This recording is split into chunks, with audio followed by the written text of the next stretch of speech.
जय हिंद दोस्तों, शिक्षा पारकम में आपका बहुत बहुत स्वागत है। आइए आज एक महत्वपूर्ण टॉपिक पर मिलकर के चर्चा करते हैं और आज का टॉपिक है महत्वपूर्ण समितियां एवं आयोग।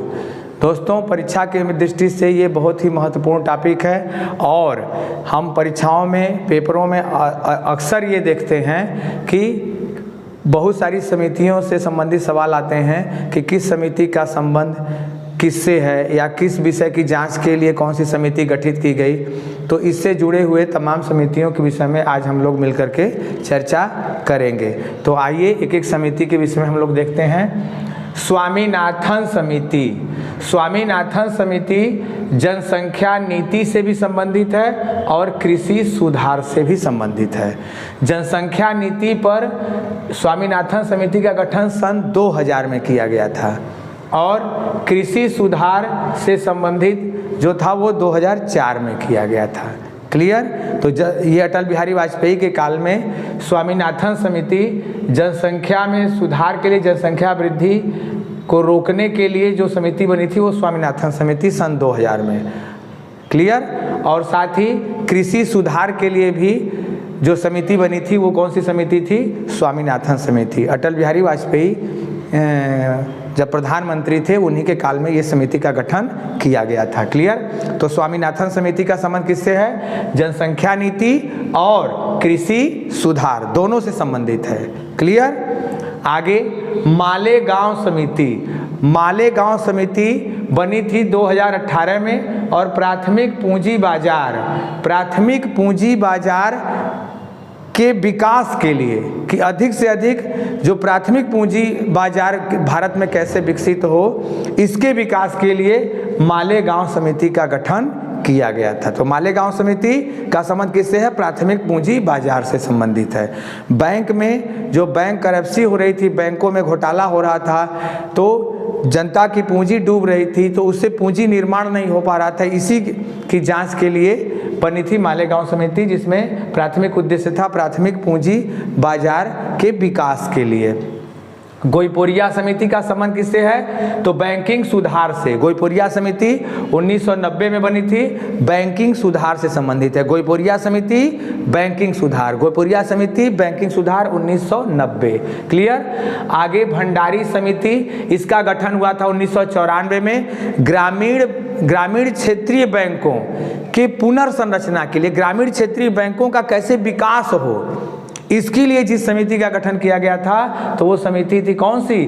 भंडारी समिति, और गठन किया गया था 1994 में। क्लियर? आगे आबिद हुसैन समिति। आबिद हुसैन समिति का गठन लघु उद्योगों के विकास के लिए, भारत में लघु उद्योग, छोटे छोटे मझोले उद्योगों का कैसे विकास हो, इसकी जांच के लिए और इसकी सिफारिश देने के लिए कि कैसे उद्योगों का, छोटे छोटे उद्योगों का विकास हो, कौन सी समिति बनी थी? तो आबिद हुसैन समिति। कब बनी थी? 1997 में। आबिद हुसैन समिति 1997 में बनी थी। लघु उद्योगों के विकास के लिए, मझले उद्योगों के विकास के लिए कौन सी समिति बनाई गई थी? आबिद हुसैन समिति। बहुत ही महत्वपूर्ण समिति है। आगे रंगराजन समिति। रंगराजन समिति का गठन भुगतान संतुलन तथा बैंकिंग सुधार के लिए बनी थी।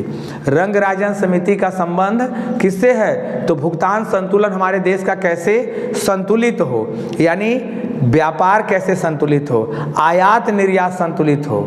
क्लियर? इसके लिए कौन सी समिति बनी थी? तो रंगराजन समिति। साथ ही बैंकों में सुधार के लिए भी रंगराजन समिति का संबंध है। क्लियर? नरसिंघम समिति बैंकों के सुधार के लिए, इसे बैंकों के लिए मील का पत्थर कहा जाता है। किस समिति को?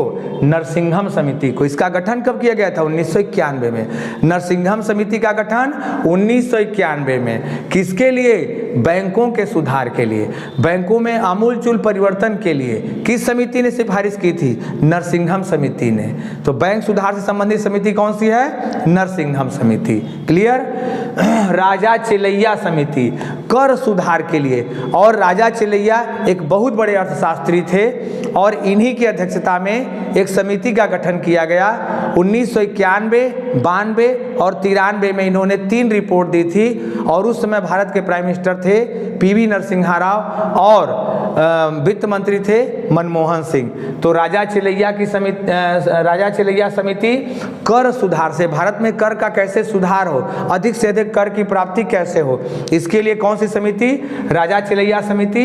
1991 से 1993 तक इन्होंने 3 रिपोर्ट दी थी। ओके। तेंदुलकर समिति गरीबी या निर्धनता की जांच के लिए, गरीबी रेखा के निर्धारण के लिए तेंदुलकर समिति, साथ ही लकड़वाला समिति भी याद रखिएगा। कौन सी समिति? लकड़वाला समिति। तो तेंदुलकर समिति का गठन कब किया गया था? 2005 में। तो तेंदुलकर समिति और लकड़वाला समिति, तेंदुलकर लकड़वाला समिति, ये दोनों का संबंध किससे है? तो गरीबी रेखा के निर्धारण के लिए, निर्धनता के निर्धारण के लिए तेंदुलकर समिति और साथ ही इससे पहले लकड़वाला समिति का गठन किया गया था। तो दोनों समितियों का संबंध निर्धनता या गरीबी रेखा के निर्धारण के लिए है। क्लियर? केलकर समिति टैक्स सुधार, कर सुधार के लिए 2003 में कर सुधार के लिए विजय केलकर की अध्यक्षता में एक समिति का गठन किया गया था। तो कर सुधार के लिए केलकर, क से कर, क से केलकर, क से कर, क से केलकर, इस समिति का गठन, केलकर समिति का गठन, कर सुधार। क्लियर? आगे चिलैया समिति, काला धन, काला धन, देश में जो काला धन है, जो डेड मनी है, जिसका कोई उपयोग नहीं होता, उस धन की जांच के लिए कौन सी समिति बनी थी? तो चिलैया समिति। देखिए यहाँ पर आगे हम लोग राजा चिलैया पढ़े हैं और यहाँ कौन सी समिति है? चिलैया। दोनों में अंतर है। तो कर सुधार के लिए चिलैया। क्लियर? और ये भी कर सुधार के लिए है राजा चिलैया। ठीक है, तो समय अलग अलग है। तो कर सुधार के लिए कौन सी समिति? राजा चिलैया। और साथ ही काला धन की समाप्ति के लिए कौन सी समिति? तो चिलैया समिति। क्लियर? ये याद रखिएगा। आगे देखते हैं नानावती आयोग। नानावती आयोग का गठन किस लिए किया गया था? तो नानावती आयोग का गठन 27 फरवरी 2002 में, गोधरा एक जगह है गुजरात में जहां साबरमती ट्रेन में आग लगा दी गई थी और उस घटना की जांच के लिए नानावती आयोग। ठीक। और साथ ही 1984 में इंदिरा गांधी हत्याकांड, इंदिरा गांधी की जब हत्या हुई थी तो 1984 में सिख दंगा हुआ था और सिख दंगों की जांच के लिए भी, ध्यान दीजिएगा, सिख दंगों की जांच के लिए इंदिरा गांधी की हत्या के बाद भारत में सिख दंगा हुआ था और उसकी जांच के लिए भी कौन सी समिति बनी थी? नानावती आयोग। तो नानावती आयोग 2 चीज में याद रखिएगा, सिख दंगों की जांच के लिए और गोधरा कांड के लिए, दोनों के लिए है। गोधरा कांड के लिए बनी थी 2002 में। गोधरा कांड कब हुआ था? 27 फरवरी 2002 को। कहाँ? गुजरात में। किस ट्रेन में? साबरमती ट्रेन में। क्लियर? तो नानावती आयोग का संबंध किससे है? गोधरा कांड की जांच के लिए और सिख दंगों की जांच के लिए, दोनों के लिए कौन सी समिति? नानावती आयोग। क्लियर?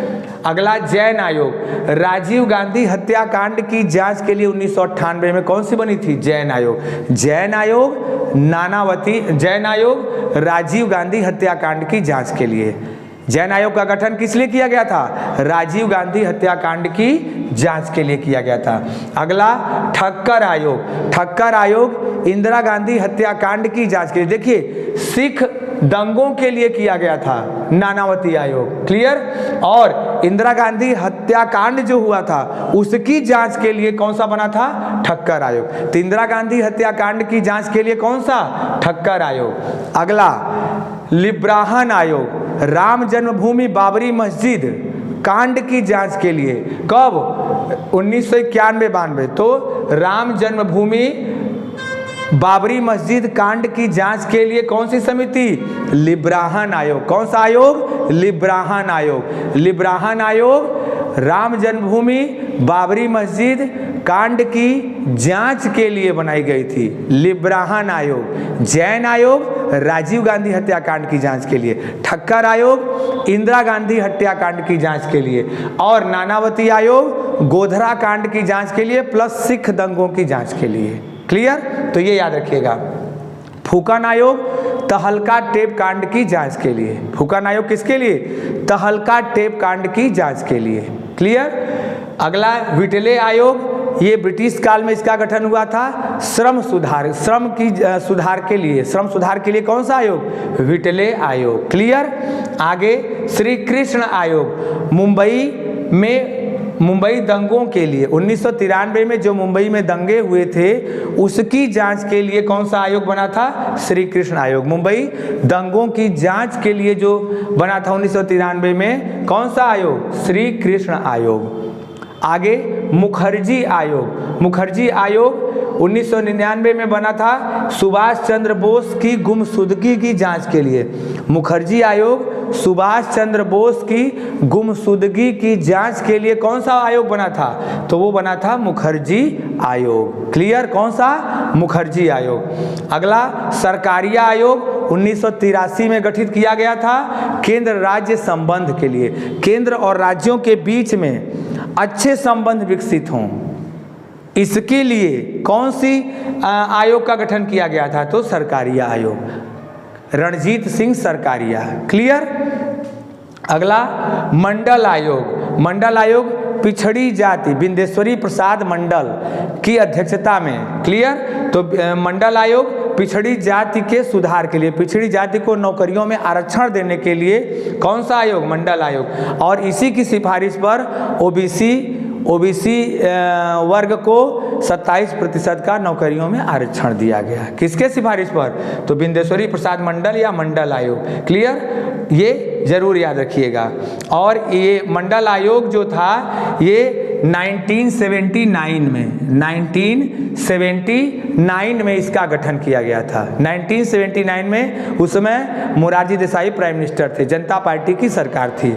तो क्लियर? मंडल आयोग पिछड़ी जाति को आरक्षण देने के लिए 27% की सिफारिश की थी। कब? 1979 में मोरारजी देसाई के काल में, उसमें प्रधानमंत्री थे मोरारजी देसाई, जनता पार्टी की सरकार थी। क्लियर? कोठारी आयोग शैक्षिक सुधार के लिए, भारत में शिक्षा का कैसे सुधार हो इसके लिए कौन सा आयोग बना था? कोठारी आयोग। दौलत सिंह कोठारी। कब बना था? तो 1964 में। 1964 में दौलत सिंह कोठारी के नेतृत्व में एक कोठारी आयोग बना था और इसका उद्देश्य था भारत में अधिक से अधिक शिक्षा का कैसे सुधार हो। क्लियर? तो ये हम लोग समितियों के विषय में देखें, आयोग के विषय में देखें। फिर से एक बार हम लोग रिवीजन कर लेते हैं। स्वामीनाथन समिति जनसंख्या नीति से संबंधित और किससे? कृषि सुधार से संबंधित। क्लियर? आगे मालेगांव समिति प्राथमिक पूंजी बाजार के सुधार के लिए। गोईपुरिया समिति बैंक सुधार। भंडारी समिति क्षेत्रीय ग्रामीण बैंकों के सुधार के लिए। क्षेत्रीय ग्रामीण बैंकों के सुधार के लिए कौन सी? भंडारी समिति। और छोटे छोटे उद्योगों के सुधार के लिए आबिद हुसैन समिति। छोटे छोटे उद्योगों के सुधार के लिए आबिद हुसैन समिति। रंगराजन समिति भुगतान संतुलन के लिए, बैंक सुधार के लिए। क्लियर? आगे नरसिंघम समिति बैंक सुधार के लिए। बैंकों के लिए मील का पत्थर किसे कहा जाता है? तो जो नरसिंघम समिति के लिए। क्लियर? राजा चिलैया समिति कर सुधार। तेंदुलकर समिति गरीबी या निर्धनता के लिए। लकड़वाला समिति गरीबी या निर्धनता के लिए। केलकर समिति टैक्स या कर सुधार के लिए। चिलैया समिति काला धन की समाप्ति के लिए। क्लियर? नानावती आयोग गोधरा कांड की जांच के लिए, साथ ही सिख दंगों की जांच के लिए। क्लियर? जैन आयोग राजीव गांधी हत्याकांड की जांच के लिए। ठक्कर आयोग इंदिरा गांधी हत्याकांड की जांच के लिए। लिब्राहन आयोग राम जन्मभूमि बाबरी मस्जिद कांड की जांच के लिए। फूकन आयोग तहलका टेप कांड की जांच के लिए। विटले आयोग श्रम सुधार के लिए। श्री कृष्ण आयोग मुंबई दंगों की जांच के लिए। मुखर्जी आयोग सुभाष चंद्र बोस की गुमशुदगी की जांच के लिए बना था। कौन सा आयोग? मुखर्जी आयोग। क्लियर? सरकारिया आयोग केंद्र राज्य संबंधों में सुधार के लिए। मंडल आयोग पिछड़ी जाति को शैक्षिक एवं नौकरियों में आरक्षण के लिए। और कोठारी आयोग शैक्षिक सुधार के लिए, भारत में शिक्षा के सुधार के लिए। तो दोस्तों ये आज हम लोग कुछ महत्वपूर्ण समितियों के विषय में चर्चा किए। मैं उम्मीद करता हूं कि आपको ये सारी चीज़ें याद हो गई होंगी। अगर नहीं याद हैं तो आप एक बार दो बार वीडियो ज़रूर देख लीजिए फिर से, और आपको निश्चित रूप से याद हो जाएगा ये वीडियो। मैं उम्मीद करता हूं कि आपको ये वीडियो पसंद आया होगा। आप इसका स्क्रीनशॉट ले लीजिए। वीडियो देखने के लिए आपका बहुत बहुत धन्यवाद। आप इस वीडियो को अधिक से अधिक लाइक करिए और शेयर करिए।